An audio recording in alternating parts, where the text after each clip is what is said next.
The old house was quiet, almost too quiet. For 20 years, Sarah had lived alone, her nights filled with the echoes of silence. But tonight was different. It was the anniversary of her husband, David's, death. And right as the grandfather clock in the hall began its solemn chime for midnight, a soft, hesitant knock echoed through the front door. Her heart leaped into her throat. Who could be visiting at this hour? She crept towards the door, her hand trembling. "Who's there?" she called out, her voice barely a whisper. The reply sent a shiver down her spine. "It's me, Sarah."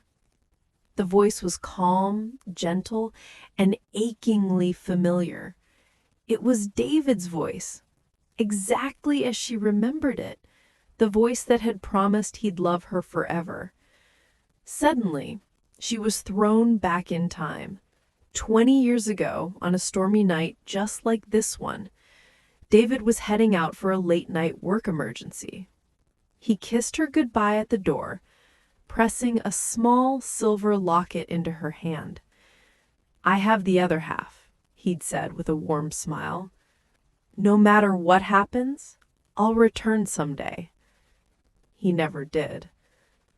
The news of the car accident came just hours later, shattering her world. Back in the present, her hand hovered over the doorknob. Was she losing her mind? Or was this something else? Taking a deep breath, she summoned every ounce of courage she possessed and slowly, creakily, pulled the door open.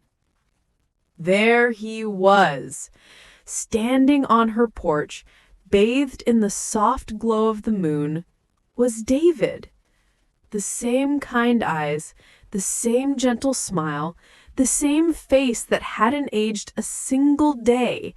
He looked exactly as he did the night he left.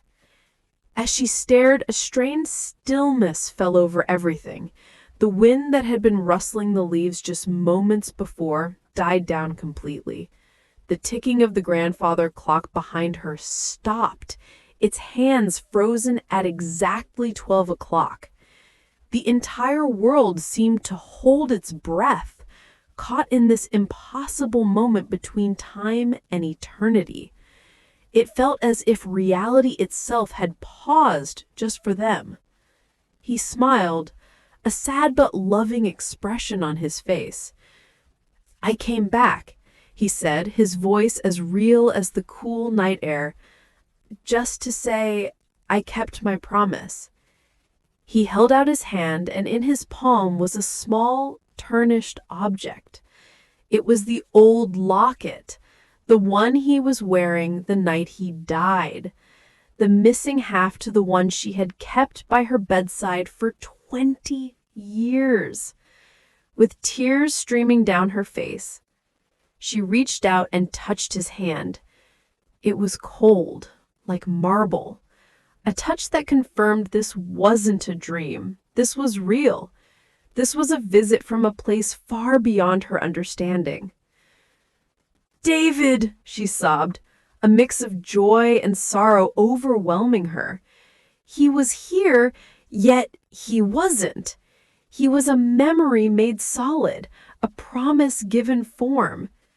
He gave her one last radiant smile as his form began to shimmer and glow, becoming translucent. "Don't wait for me anymore, my love," he whispered, his voice fading with his image. "Live your life. Find happiness. I'm free now." With those final words, he dissolved into 1,000 points of soft, warm light that floated up into the night sky and vanished into the night. The next morning, Sarah woke up in her armchair by the door, the first rays of sunlight streaming through the window. For a moment, she thought it had all been a beautiful, heartbreaking dream. But then she felt something cold and metallic clutched tightly in her hand. She opened her palm. There it was. The tarnished old locket, reunited with its other half after 20 long years. It wasn't a dream. He had come back. His love had transcended even death itself to keep a promise made from the heart. Thank you so much for watching. If this story touched your heart, please give it a like and subscribe to our channel for more content that explores the deepest connections of the human spirit. See you next time.